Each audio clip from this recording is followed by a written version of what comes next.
we were able to get a higher number closer to the 12 million, would you do a smidge less down then? Good morning, Henry. Hey, good morning. How you doing, Bob? Okay, how are you? Wonderful. Just wanted to follow up with you like I promised. How was the trip? The trip was fine. Came home to some problems with my father-in-law. We got to put him in hospice.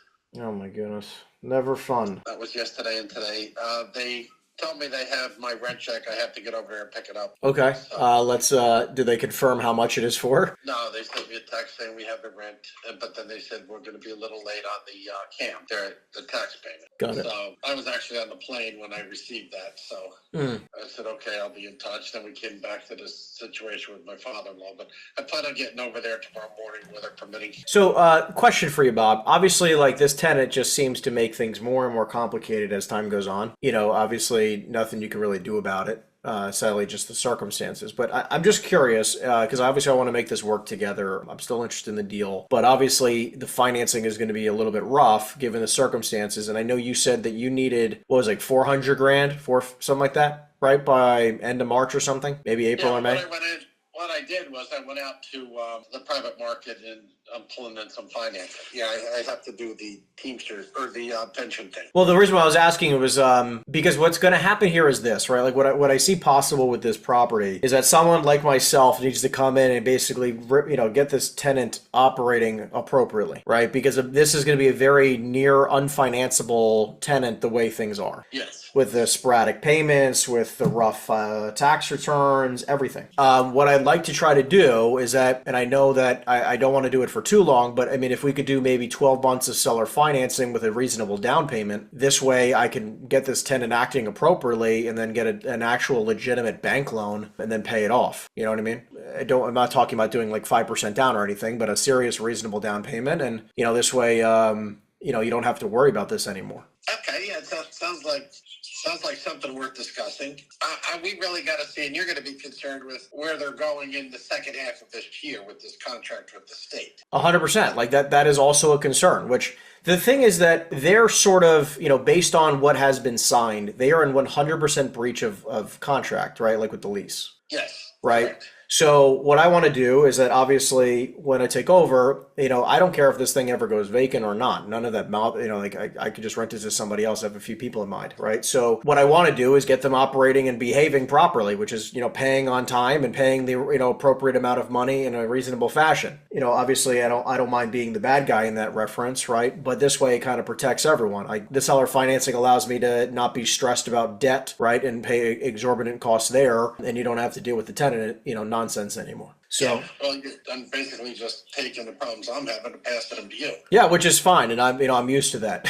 I'm not. If they don't pay you, then I'm back in the same situation. No, I mean not necessarily, because I'll take that risk, right? So I'm saying I would be willing to take the risk instead of you, because then again, if I default, you just get your property back and you keep my money. Right, so you're in a little bit more of a less risque situation, being leveraged by me kind of thing, right? So, I mean, ideally somewhere in the 1 to 2 year range for seller financing with, something like 20-25% down to start, I think is a reasonable place for us to start the process. Where if you're open-minded, and obviously we can move much faster because I don't have to wait for debt, and in the bank to approve things and all that nonsense. I mean, if you want to talk things over with your brother and try to figure out an appropriate, some appropriate terms you would agree to with seller financing, I think you and I and him can come to some type of resolution. Yeah, well, what I did, because I didn't know how this was going to go. Yep. I went to a company by the name of Avatar, which is a private lender, and I'm in the process of pulling $1 million out of another property. Now, I only wanted $400,000, but they won't lend less than $1 million. I have no prepayment penalty. Okay. Yep. That's to get through my pension obligation, because I've already committed to close out that pension, and I was worried that I wouldn't close on this other property on time. If I had to figure out how this would work. So if I did this with you and got so much and kept the rest of that money, I could just pay them back and be done with that. Because I promised them I'd pay them back in a year, or otherwise I have to convert that into a conventional mortgage. Yeah, I mean, and also, just to be blunt, I also could probably refer you somebody where you could get 400 grand and that's it. You don't just have to use somebody who's offering you to take $1 million, right? Like if you don't need the $1 million. I'm well into this now, so Gotcha. Okay. The next week. I understand. Yeah, long story short though, I mean, if you're only gonna putting $1 million down on this would be near impossible. Like putting 67 or 70% down would be insane, right? It just Yes. would be too much of a risk. But I'm willing to take the risk with 20 to 25% down. And if you're willing to, again, maybe a year worth of seller financing would at least put us in a better position to restructure and reposition the tenant, and we can try to take things from there. Is that something you're open to? Yes. Now, what makes you think you can reposition the 10 better than I can reposition the 10? I can tell you that my management team and my attorney team are very, very, very good at what they do. I'm not truly that worried about as long as the tenant, they're already in breach, right? So I already have probable cause to quote evict them. Right, you would Yes. too. I don't mind going through that process and taking that process down that path and seeing where it takes us. But if you evicted, you got to find another 10. Which I'm not a worry about like at all. That actually would be more than fine, and I have other people that I could bring this property to and possibly do some business with them. Okay. Right, so. You've got a backup plan. I have a backup plan, exactly. So like it's either they pay on time and they pay appropriate numbers or they are gone. I just need to have a little bit, obviously you and I together, I think can restructure or reposition this asset in a place where, you and I both can come away and, as happy campers. So I think that if you want to talk about it with your brother, I'd say 20%, on the 1.5, so 20% down, that'd be 300 grand down at closing. And then you'd hold the remaining balance. And I'd say, write you a check probably, we do like 5% interest only, $5,000 a month, interest only for 12 months. No prepayment penalty on mine, obviously. If I pay off sooner, great. And at the end of the 12 months, I'll, to be honest with you, obviously I'm going to try to align with your other loan.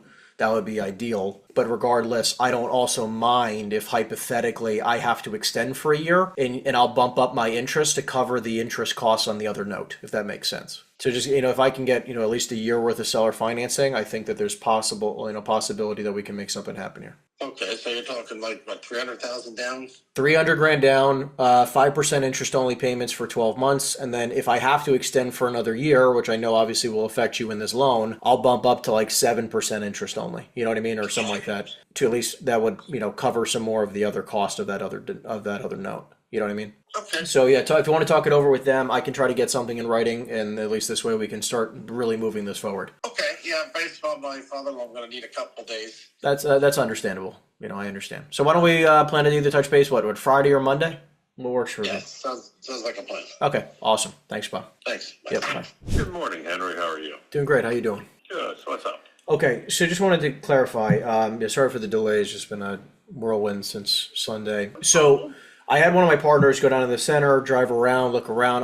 We like the property a lot. I just want to see if we can get a win-win scenario for us on the terms of the deal. Are you open if every term is the exact same, like you said, the 20% down, the 7% interest, everything else, right? 7% you did. I said whatever. I'm saying right now. I mean, it's 7%. I mean, that's why I keep saying that. I can probably get a loan anywhere between 6.75 and 7 on this type of deal, depending on how much money I'm willing to put down. But that's basically where rates are today. But I'm saying, would you be open to a deal at 11 million if all the terms were the same? No. No. I have an offer for more. Got it. So you have an offer for more than 11 that you've declined? Yes, and I don't have to hold paper. I know you don't. If we didn't do the seller financing, would it make it a little more lucrative? He wants 12 million. I need him at 11. That's the short story here. Okay. I need him at 11. It's like we're right there. So I got to win over terms in some fashion. What I'm saying is, what about the Virginia deal? My partner's going out there hopefully this week or early next week to try to see what we can do there. If you want, I can have my guy show you around. Let me try to find out when he can go by, and maybe we can coordinate. I'll let you know. Okay. Okay, but so with Northfield, I know you don't have to sell it. I know it's basically, the terms just have to make sense or there's no deal. I fully understand that. If you look on the we stay here ourselves, our space we're not paying rent on because Yep. we're owners. No, I You understand. put that back in, it's a no-brainer. You should be able to get an easy mortgage on the property. I'm out, You sure. won't need us to self-mortgage it. I understand, but if we went that route, we would probably have to put down 35. I mean, I've already went that route. It would be around 35% down, at 7% plus all the closing costs. I mean, the deal would make less and less sense that way. Obviously. Well, yeah, but the price I'm giving it to you, it's a very good cap rate. Well, I wouldn't say that it's like an unbelievable cap rate. I mean, Well, again, then Listen, I'm not arguing with No, you. I'm not here to argue. Doesn't work. I like If the it deal. doesn't work for you, no problem. No, listen, the reason why I'm even calling you is because I like the deal a lot, and I'm just saying I'm willing to do almost. I gave you an incredible offer. I agree So with you. Put it in writing, get it to me, but I want it together with the Virginia property, okay? You want it together with the Virginia property. Yeah, I want both sold. Well, All right? both So get sold. back to me. Look, is there any way that you might be able to, if we were able to get a higher number closer to the 12 million, would you do a smidge less down then? Listen, please, get me an offer, put it in writing, we'll go from there, and I'll let you know. But No, that's the fine. deal's- the deal is what I got because I got a very similar deal. I know you do. But look, that's why I'm calling you ahead of time because I'm not trying to waste your time. I mean, what I'm saying is, so if you're real, the one advantage is if I hold paper for a while, it's a simple settlement in a 100%. Listen, I right now, based on with my partners and everything, we've already done a ton of due diligence on this. Like we spent a lot of time on this since we've already spoken. Specifically on Northfield, just because I know Virginia's gonna be a little bit bigger of a lift. Why don't you also take the FBI building? We might. I'm not opposed to it, but I'm just saying, like, I've been just doing a lot of work here on this one deal as an example, and I'm saying right now we came to the conclusion I can get you an offer in writing today. I already have it drafted, just need signatures, and I can send you whatever you need, proof of funds or whatever. I can get you that at 11 million, all the same terms. No, I'm not interested. So don't even bother. No, I know that. That's why I'm calling you. Is my What point. I'm saying is, please, I have an offer close to 12 million already. Understood, but you didn't take it because of some. Lots of reasons why, but that's immaterial. No, I didn't I like understand. the people, to be honest with you. Okay. I didn't feel like, I didn't like the deal, and they were going to take too much time with due diligence. I mean, if I was able to do like less than a 45-day close at 11 million, it wouldn't even make sense. I'm not talking 11 million, so Henry, so please. It's 11 million. Don't bother. I'm not trying to be difficult. Just don't bother. No, it's fine. I'm just trying to figure out a way that you and I can make this a You want to win-win. get the best deal, and I gave it to you right off the bat. I hear that. I didn't negotiate. I said, this is it. Or would you even consider 11.5? No, not even consider it. So it's 12 or no deal? Basically, yes. Okay. I mean, and if I got you right up at 12, but it was like, 10% down all the same terms, would you even entertain it? No, 10% down's not enough. Not even consideration. Got it. Okay. Okay. Let me see what I I have a can. little mortgage I got to pay off on this. How much is the mortgage? It's like two and a half million, something like that. 2.5 million. Okay. So it's the same thing. So I gotta pay it off. Okay. I understand. Let me see where I can get you.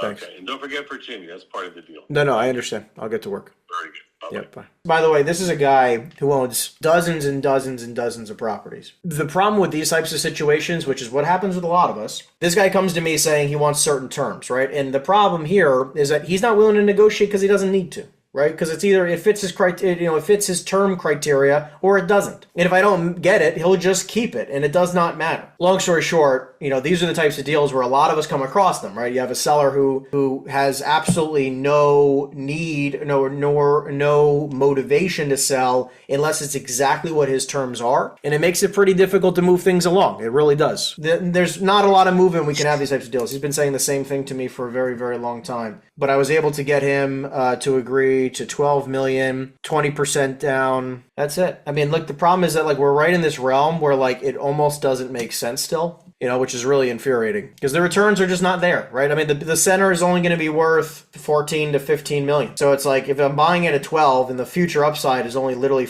maybe 14 million, 14 and a half, it's tight. It's pretty tight, especially because this building also needs probably $500,000 to $1 million in capital expenditure. So going to be a little bit difficult on that situation. Let's go to the next one here.